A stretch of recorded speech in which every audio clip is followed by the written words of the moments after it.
Meu nome é Luana e eu vou falar sobre o capítulo 1, 2 e 3. O primeiro capítulo fala sobre como poderia ter acontecido a morte de Quincas Berro d'Água.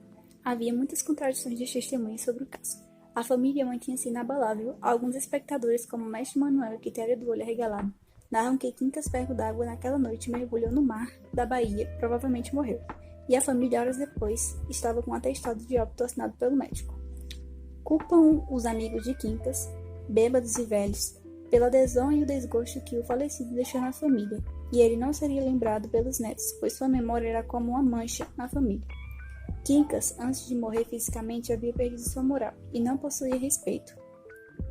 No capítulo 2, ressalta ainda pelas pessoas como havia ocorrido a morte de Quincas. A família gostaria que ele fosse lembrado dignamente como o respeitável Joaquim da Cunha, que era funcionário da mesa de rendas estadual.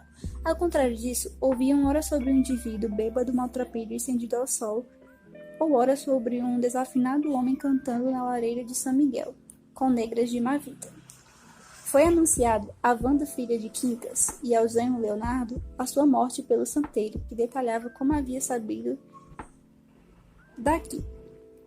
Alguns dias atrás, antes de sua morte, Quincas havia prometido a uma negra que se preparava para os rituais do candomblé que lhe daria as ervas difíceis de se encontrar para fazer a cerimônia. E quando ela chegou em sua residência para pegá-las, se deparou com o corpo frio de Quincas sobre a cama. Capítulo 3, quando o cadáver chegou na casa, Wanda, sua filha, o olhou com vergonha, enquanto os curiosos esperavam que ela fosse chorar pela morte de Quincas, seu pai. Ao contrário disso, ela e sua família o via como um cachaceiro e jogador depravado na bebida, aos 50 anos de idade, e sem nenhum tipo de emoção remontou sentimentalismo. Wanda dispensou todos os vizinhos, curiosos espectadores da cerimônia do funeral e disse ao santeiro para providenciar o atestado de óbito do seu miserável e vergonhoso Jéssica Nayara, capítulo 4. Bom, no capítulo 4 conta sobre a chegada do médico que Wanda mandou que o santeiro chamasse. Ela já estava impaciente com a demora do médico e ficava imaginando como seu marido contaria ao seu chefe que o sogro morreu de repente. O chefe de Leonardo conhecia Quincas por causa das mesas de aposta, onde Quincas apostava muito. Wanda, por mais que soubesse o que seu pai aprontava, não conseguia ter raiva dele, pois acima de tudo era seu pai. O médico chegou e começou a examinar o morto com a ajuda de Wanda e do santeiro. Jéssica Nayara, capítulo 5. A família tinha decidido que seria melhor não espalhar sobre a morte de Quincas, porém não durou muito tempo e em todos os lugares era só o que se falava. Na mesa de um restaurante, a família estava reunida comendo peixada e discutindo sobre o enterro de Quincas. Eduardo, mestre na economia, falava sobre os gastos do enterro e as coisas compradas sem necessidade. Wanda pensa em levar o corpo do seu pai para casa, mas o Leonardo questiona a ideia que iria dar vergonha para a família. Wanda se exalta e pede para Leonardo se colocar no lugar dela.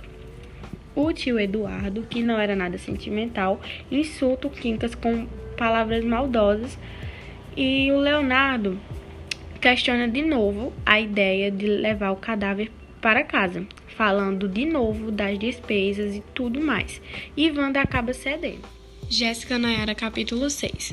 No velório, fizeram uma espécie de turnos. Wanda e tia Marocas ficava pela tarde e Leonardo e tio Eduardo ficava pela noite. E no outro dia, pela manhã, todos se reuniram para o enterro. Wanda estava muito satisfeita com o trabalho da funerária, como o santeiro havia dito. Ela não só estava satisfeita com o trabalho, como também por Quincas estar do jeito que ele estava, parecendo o Joaquim. E sentia-se vingada por tudo que ele fez a família sofrer. Ela sentia-se também contente ao ver que o pai estava com um enterro decente, pelo menos. Wanda queria por um momento esquecer dos 10 anos que se passaram de sofrimento e lembrar apenas das lembranças boas que seu pai deixou. Mas, de repente, se assustou com uma voz nítida no silêncio, chamando Jararaca. Era como Quincas chamava tia Marocas. Em pouco tempo, chamou de novo. Tia Marocas, ao ver Wanda pálida e assustada, decidiu abrir a janela. pois pensou que era o calor, né? E quando ela abriu a janela, fez com que o ruído da rua entrasse, a brisa do mar apagasse as velas e a claridade estendeu-se sobre o cadáver, azul e festiva. Vitorioso sorriso nos lábios, Quincas se ajeitou melhor no caixão. No capítulo 7, passamos a conhecer o Quincas Berro d'Água e quanto ele era querido. Seus amigos estavam completamente conformados por ele ter morrido em terra. O homem que se dizia ser um velho marinheiro, mesmo sem nunca ter sido, era uma herança que herdara da família. Dizia, seu corpo por sua vontade pertence ao mar.